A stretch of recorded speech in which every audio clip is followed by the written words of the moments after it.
तो दोस्तों स्वागत है हमारे YouTube channel UP academy study में। यह मेरा पहला वीडियो है और आज हम बात करेंगे हिंदी व्याकरण के पोर्शन संस्कृत संधि के बारे में। तो आइए जानते हैं संधि होता क्या है। संधि का शाब्दिक अर्थ होता है जुड़ाव यानी जुड़ना। किसका जुड़ना? तो वर्डों का जुड़ना। क्लियर। वर्ड का मतलब होता है अक्षर। तो संधि की परिभाषा जानेंगे तो दो वर्डों के मेल से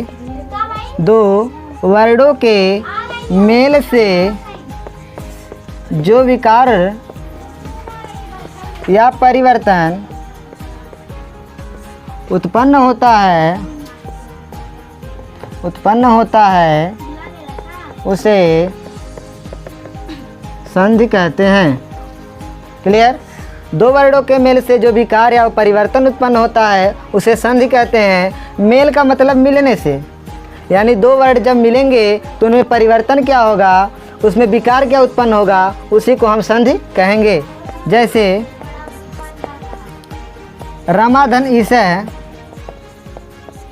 को हम लिखते हैं रमेशः। क्लियर। कमलधन ईशः को लिखते हैं कमलेशः। सुधन आगतम को लिखते हैं स्वागतम। क्लियर। और इस तरह से हरिधन ईशः बराबर हरीशः। क्लियर। यह हो गया संधि और संधि के उदाहरण।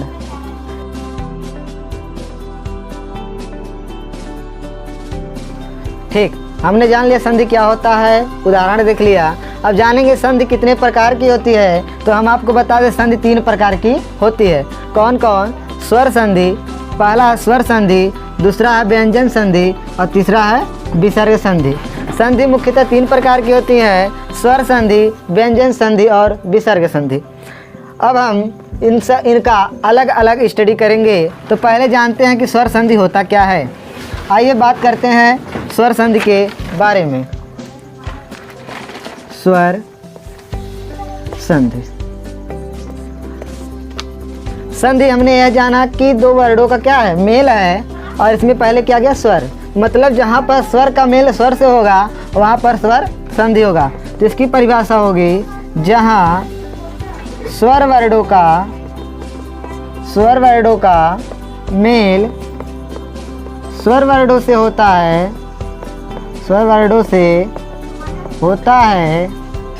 वहाँ स्वर संधि होता है। क्लियर। स्वर संधि की परिभाषा हमने बताया कि जहाँ स्वर वर्डों का मेल स्वर वर्डों से होता है वहाँ स्वर संधि होता है। देखा जाए यथा, ठीक, जैसे हमने पहले देखा कमलधन ईशः। ठीक, इसका हम निकालेंगे। देखिए कमल, ल के नीचे हलंत लगाएंगे तो क्या निकला? कमल अ निकला यहाँ से, और फिर यहाँ देखिए ईशः। क्लियर। अब देखिए यह अ क्या है? ए भी स्वर है और ये भी क्या है? स्वर है। इन दोनों के मिलने से क्या होगा?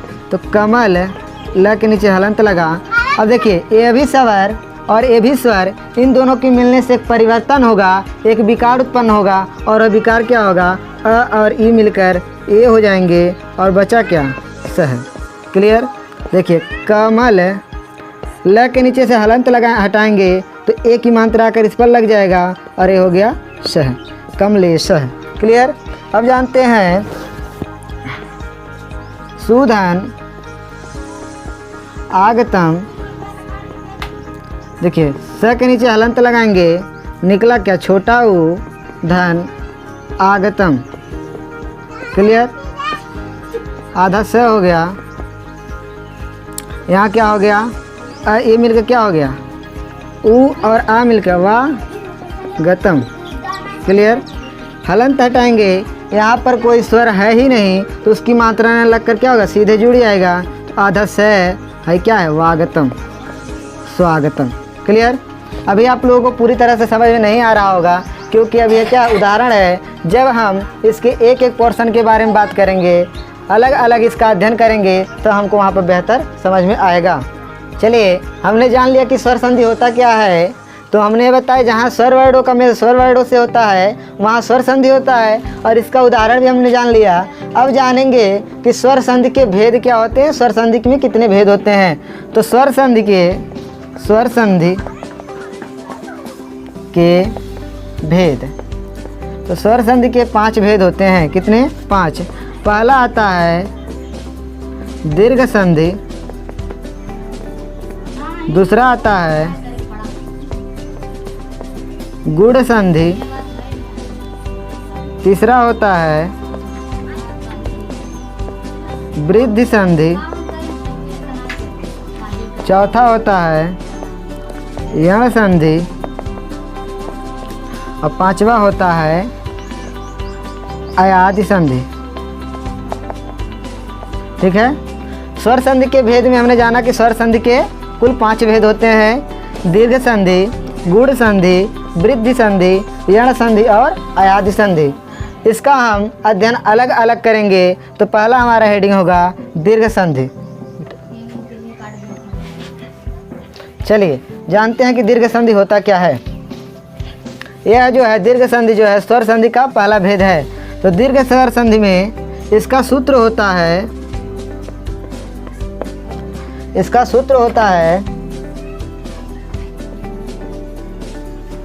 अकः सवर्णे दीर्घ। क्लियर? इसका सूत्र होता है अकः सवर्णे दीर्घ। अकः सवर्णे का मतलब होता है, अक क्या है यहाँ पर? अक प्रत्याहार है।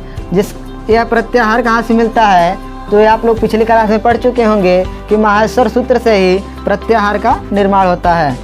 इसमें अक स्वर्ण में अकः सवर्णे दीर्घ का यदि हम विस्तार करें तो होता क्या है, यही दीर्घ संधि की परिभाषा होती। इसमें क्या होता है, कहता है कि यदि अ अथवा आ का मेल अ अथवा आ से होगा तो दोनों के स्थान पे आ हो जाएगा। यदि छोटी ई या बड़ी ई का मेल छोटी ई अथवा बड़ी ई से होगा तो दोनों के स्थान पर बड़ी ई ही हो जाएगा। छोटा ऊ का मेल या बड़ा ऊ का मेल छोटा ऊ अथवा बड़ा ऊ से होगा तो दोनों के स्थान पे बड़ा ऊ हो जाएगा। री या बड़ी री का मेल छोटी री या बड़ी री के साथ होगा तो दोनों के स्थान पे बड़ा री हो जाएगा। कहने का मतलब यदि छोटा या बड़ा का मेल छोटे या बड़े से होगा तो हमेशा क्या होगा, बड़ा ही होगा। यानी अ अथवा आ का मेल अ अथवा आ से होगा तो क्या हुआ, आ हो गया। छोटी या बड़ी ई का मेल छोटी या बड़ी ई से होगा तो दोनों के स्थान पे बड़ी ही हो जाएगा। कहने का तात्पर्य यह है कि जब भी मेल होगा स्वर संधि में, स्वर संधि के दीर्घ स्वर संधि में, तो दीर्घ स्वर संधि में हमेशा क्या होगा, बड़ा वाला ही हो जाएगा। इसीलिए कहा गया अकः सवर्णे दीर्घ। यह सवर्ण क्या होता है? तो सवर्ण हम बता रहे हैं क्या होता है कि जिन वर्णों का उच्चारण स्थान एक होता है उन्हीं को हम सवर्ण कहते हैं। यह समझ में आया कि दीर्घ संधि होता क्या है, कि मतलब अ अथवा आ का मेल अ अथवा आ से होगा तो इस तरह से हो जाएगा। जानते हैं उदाहरण देखेंगे तो देवधन आत्मा। चलिए यहाँ पर देव वह के नीचे हलंत लगाया तो क्या निकला, देव अ आया प्लस आत्मा। क्लियर? देव।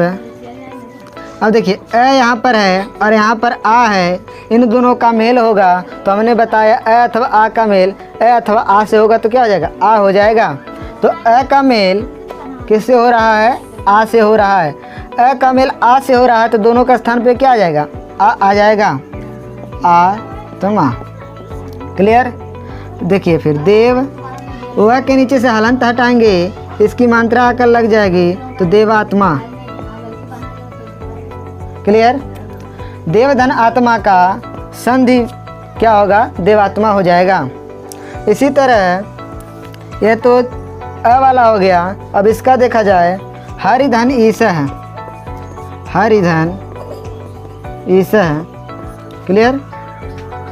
र के नीचे हलंत लगाएंगे, क्या निकला? छोटी ई, यहाँ पर बड़ी ई धन ईसह।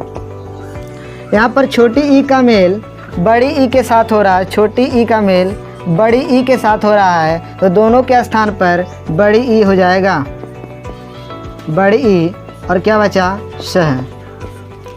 फिर उसके बाद र के नीचे से हलंत हटाएंगे, यहाँ पर क्या है? बड़ी ई, तो बड़ी ई की मात्रा इस पर आकर लग जाएगी और सह, हरिसह।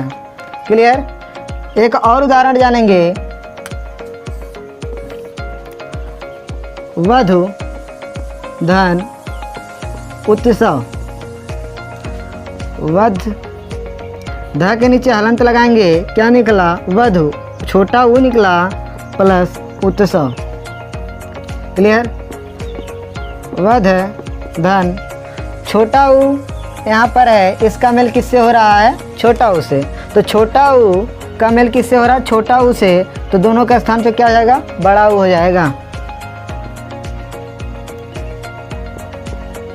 क्लियर। वध धन बड़ा ऊ उत्सव। फिर उसके बाद ध के नीचे से हलंत हटाएंगे, क्या है? बड़ा ऊ का मात्रा लग जाएगा यहाँ पर, क्योंकि क्या है? बड़ा ऊ है, तो बड़ा ऊ का मात्रा लग गया वधु, बचा क्या? आदत स व, यानी वधुत्सव। क्लियर। इसके बाद एक उदाहरण और देखिए, यहाँ ऊपर लिखता हूँ।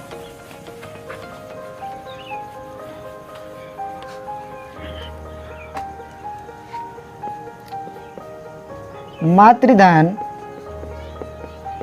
ऋणम,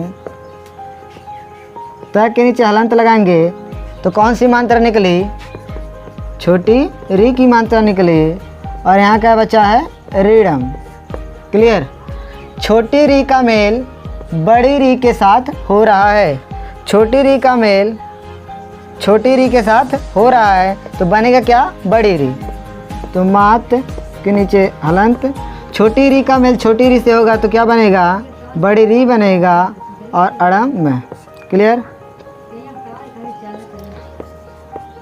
त के नीचे से हलंत हटाएंगे और बड़ी री की मात्रा लगाएंगे, देखिए बड़ी का मात्रा लग गया, और क्या है? अड़म, मातृड़म। क्लियर। इस तरह से स्वर संधि में जो हमारा पहला टॉपिक था, दीर्घ संधि होता क्या है, उसका हमने डिटेल में अध्ययन किया। मुझे उम्मीद है कि आप लोगों को यह वीडियो ज़रूर पसंद आया होगा। अगर यह वीडियो आपको पसंद आया हो, इसको लाइक, सब्सक्राइब और शेयर ज़रूर करें। धन्यवाद।